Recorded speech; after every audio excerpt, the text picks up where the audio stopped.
It is impossible of understanding our current status in the world today unless we go back to our past, which is revealed in the Urantia book right here. The History of Urantia, Part 3, is what we're going to be looking at today. This is page 575. And just to give you a brief background, we had a planetary prince, I believe this was roughly 500,000 years ago or something, who that's the normal occurrence on a planet, is that when the beings, the early evolutionary humans, reach a certain point, the planet is given a planetary prince. And that prince comes with 100 semi-material beings. These are spiritual beings. And they are supposed to start a headquarters and school on the planet in which they are to help uplift the mortals of the time, the evolutionary humans of the time. And in doing so, it brings them closer to spiritual understanding and closer to God. A great thing. Would have been wonderful. We would have been much more advanced at this stage if this had functioned well. But what the book teaches is that our early planetary prince went into what is called the Lucifer Rebellion, which was a system-wide rebellion, something like 10,000 inhabited worlds. And the planetary prince decided that he was going to go against the divine plan and do things the selfish way, the self-serving way, all of those types of unbridled personal liberty, and all of those types of things characteristic of evil. This precipitated worldwide chaos and confusion, which culminated in what we are experiencing today on this planet with our wars, our crimes, our greeds, our diseases, and just, a really turmoil-filled planet. So that's just a little bit of background, but let's learn more about these planetary headquarters and schools. Please like and subscribe if you haven't done so already, and thanks again.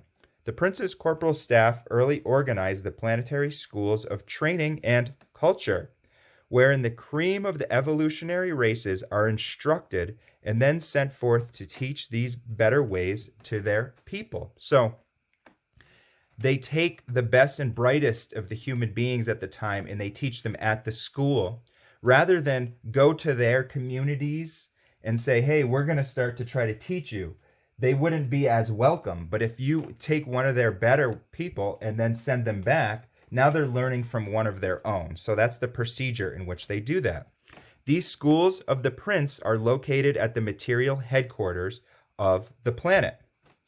Much of the physical work connected with the establishment of this headquarters city is performed by the corporal staff. That's the staff of 100 semi-material beings who are able to be seen by the humans of the realm. The prince is not able to be seen. He's just pure spiritual, being. Such headquarters, cities, or settlements of the early times of the planetary prince are very different from what a Urantia mortal might imagine.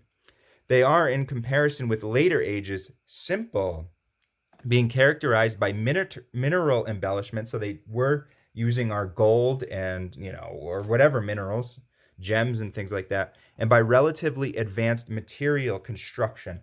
So these beings, for instance, the prince, they're millions of years old, or who knows how old these beings are, but they're ancient. They know so much more about what they're actually able to teach the humans at the time. They've already seen industrial ages happen on planets. Many of them reach all the way up to as far as science can advance. They could come here and teach about the nuclear bomb, whatever, but, well, they wouldn't want to, they wouldn't want to teach that, but they could come and teach about nuclear reactions, for instance, but they're not. They're doing simple types of things, but their advanced material construction, it might be similar to how we're using our modern construction methods, but it's not as much as they knew. They had to limit what they're teaching, is the point. And all of this stands in contrast with the Adamic regime centering around a garden headquarters, from which their work on behalf of the races is prosecuted during the second dispensation of the universe sons. So the second regime, the Adamic regime, was supposed to also be functioning on the planet. And that one also defaulted. So we were supposed to have 2 advanced centers of learning on this planet, and we have 0 advanced centers of learning on this planet. In the headquarters settlement on your world, every human habitation was provided with abundance of land. Although the remote tribes continued in hunting and food foraging, the students and teachers in the prince's schools were all agriculturists and horticulturists. That is such a huge statement in the Urantia book because it shows what the advanced ways are. It's not hunting and food foraging, hunting animal flesh, killing, violence, that sort of thing. It's agriculture, growing plants, horticulture, which is more like using science to grow plants and that sort of thing. But it's all plant-based, people. That is what, but without saying eating meat is bad. Because if they said that, then people would reject this entire book. Because they're not ready to understand the fact that eating meat is bad, is negative. We know it's negative on many levels, including health and including ethics. But the book is very savvy as far as not trying to make a revolution that people are going to reject the spiritual content of it. Same way with Jesus of Nazareth. Jesus drank wine. Yes. If he was to teach what he really understood and knew, then he would be, his message would get confused. People wouldn't accept. He had a hard time just simply teaching these very basic 2 things, the sonship of God and the brother and sisterhood of all humans. If he tried to add what the best diet is into that, what the best, how we should, do self-mastery as far as giving up wine, and he wouldn't be looked at as a man of his times. And also, the message would be too complicated. The same thing goes with the Urantia book. You need to read between the lines in order to understand what the best diet is here, people. And the Urantia book community is a perfect example of this. If you look at the Urantia book Facebook page and mention something about diet on it, they will cast you out like, what do you mean? Jesus ate meat, Jesus ate fish, blah, blah, blah. Not everybody, but that's kind of the whole sentiment. It's not well known that this is the best way to do a diet in the Urantia book community, and which goes to show that you can deny these types of statements in the book. If the book had on page 1, thou shalt not eat meat, then nobody in the Urantia book community would be able to deny that. They have plausible deniability now because it's between the lines. But if you really want to be advanced, if you really want to live by what truth you can find today, wholly ready to call it falsehood tomorrow, then you will be able to read between the lines. And you will see these little subtle sentences here. The time was about equally divided between the following pursuits. 1. Physical labor. Cultivation of the soil associated with home building and embellishment. 2. Social activities, play performances, and cultural social groupings. 3. Educational application, individual instruction in connection with family group teaching, supplemented by specialized class training. Vocational training. 4. Schools of marriage and homemaking, the schools of art and craft training, and the classes for the training of teachers, secular, cultural, and religious. So you can see how, spiritual culture, the teacher brotherhood and enlightenment of childhood and youth groups, the training of adopted native children as missionaries to their people.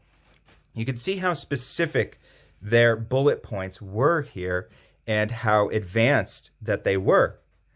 We're talking early 500,000 years ago types of people. And this is what they're, look at schools of marriage and homemaking, teaching them, hey, if you want to make a home, you're going to have to do monogamy, right? That's what a home is. A home is monogamous. Art and craft, all of these advanced types of things. Now look at, they even teach secular ideas and they teach religious ideas. A planetary prince is not visible to the mortal beings. It is a test of faith to believe the representations of the semi-material beings of his staff. So see, the semi-material beings you can see, but they call them semi-material because they're supposed to live on for thousands and millions of years. They're not subject to a life in the flesh here. They are the very few rare incarnated beings that have ever walked on the planet. And also, right here, you see there's still a test of faith happening here with this planetary prince.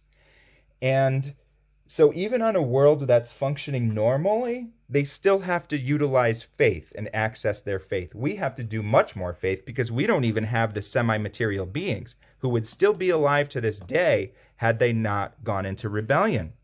Well, not all of them did, to be fair.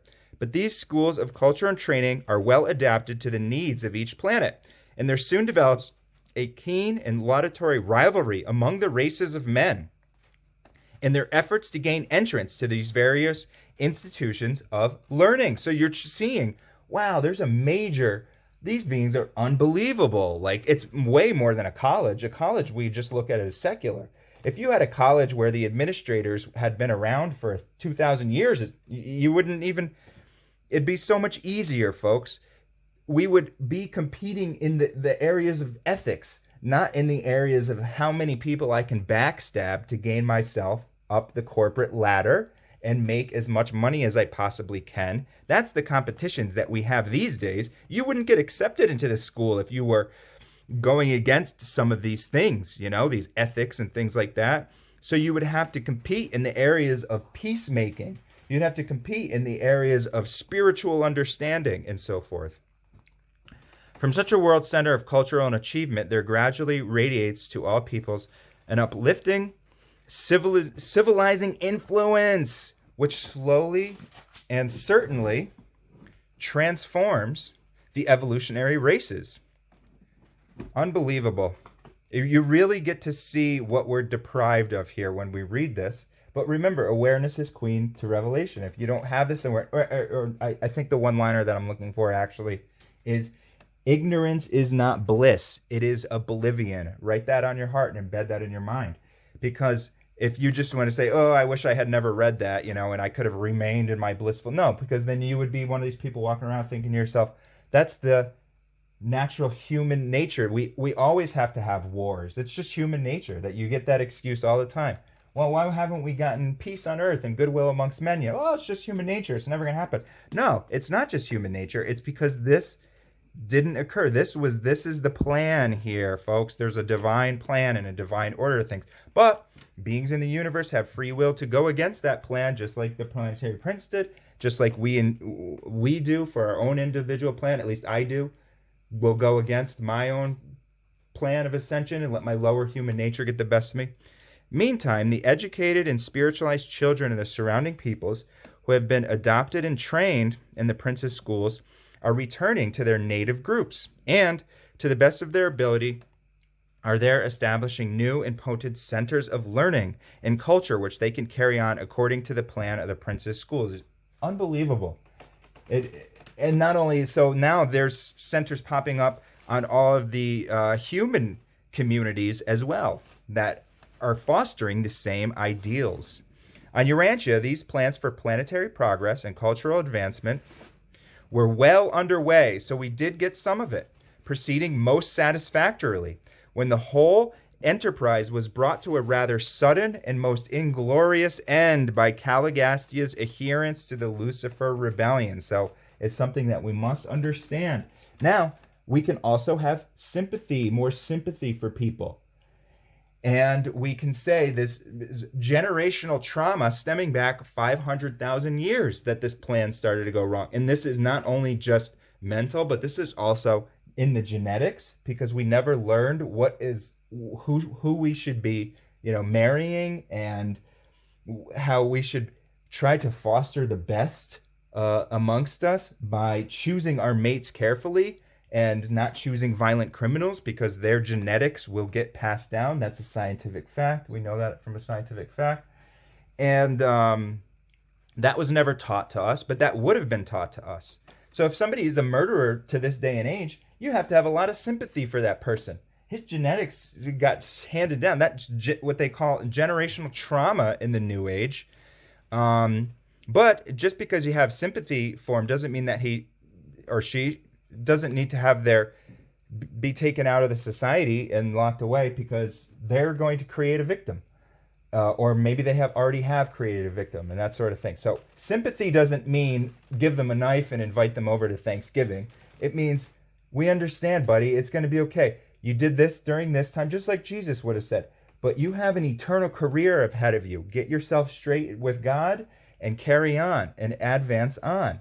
So it's an understanding, folks, that's helpful with dealing with people in situations when you can have sympathy for every single thing that's happening here, but that doesn't mean that you don't still draw a line in the sand and say this is right and this is wrong. And right and wrong is only relative to a time-space world. Yeah, you can get all into that absolute understanding. There is no such thing as right or wrong. Yeah, that all exists too, but nothing is more important than our stratosphere. So just for the sake of brevity, let's say we'll call things right or wrong. It was one of the most profoundly shocking episodes of this rebellion for me to learn of the callous perfidy, don't know what that means, of one of my own order of sonship, Caligastia. So this must have been by a Veronandek. Or wait, Lenanandek's son? Yeah, Lenanandek. Okay. Who in deliberation and with malice aforethought systematically perverted the instruction and poisoned the teachings provided in all the Urantia planetary schools in operation at that time. Look at that. You see, systematically, we are born into a system that is rigged against us systematically by beings that are millions of years old. Ancient beings with all of their wisdom of how cultures unfold and what is going to be the perfect balance. For instance, if they did too much evil or if they were too selfish, then the people would revolt, right? We see little revolts here and there, but we've never done a revolt where we've taken the beings out of power, that they'll corrupt certain beings. All somebody needs to do is show selfish or maybe even sociopathic tendencies, and then they'll be given the keys that will help them rise up the corporate ladder, so forth. So, I mean, it's just, keep that in mind, folks. Whenever you're out there and you're getting bombarded by 100 million advertisers, you're trying to quit smoking, right? You're driving down the street, you see 100 million advertisements for smoking, every single gas station, cigarettes on sale, blah, blah, blah, blah. Systematically perverted to pander to your base desires, keep you preoccupied, keep you from ascending and finding your own spiritual nature. Planetary schools operation at the time. The wreck of these schools was speedy and complete. Just all of a sudden. Many of the offspring of the ascenders of the prince's materialized staff remained loyal, deserting the ranks of Caligastia. These loyalists were encouraged by the Melchizedek receivers of Urantia. In later times, their descendants did much to uphold the planetary concepts of truth and righteousness. They literally had descendants that were human beings because they were able to mate and leave behind, They call them, I forget. I can't remember right now what the various Nodites and things like that. Okay. The work of these loyal evangels helped to prevent the total obliteration of spiritual truth on Urantia. These courageous souls and their descendants kept alive some knowledge of the Father's rule and preserved for the world, races, the concept of the successive planetary dispensations of the various orders of divine sons. So they had a little bit. It wasn't a complete and total and utter failure because there was a small amount of truth that was able to permeate through. And that's the way that it is today, folks. There is that glimmer of truth, especially within you. There's more than just a glimmer of truth. There's the whole truth within you. Remember, it's the lower self that is confused. The divine self knows, and it knows now. And so just let this be an inspiration for you to really access that divine self. And to this stuff, folks, again, we always point this out. We're working on multiple levels here, because this is just the world system of things which is just such a minor little sandbox kindergarten. Not that there's not real suffering, and we would love to have it fixed.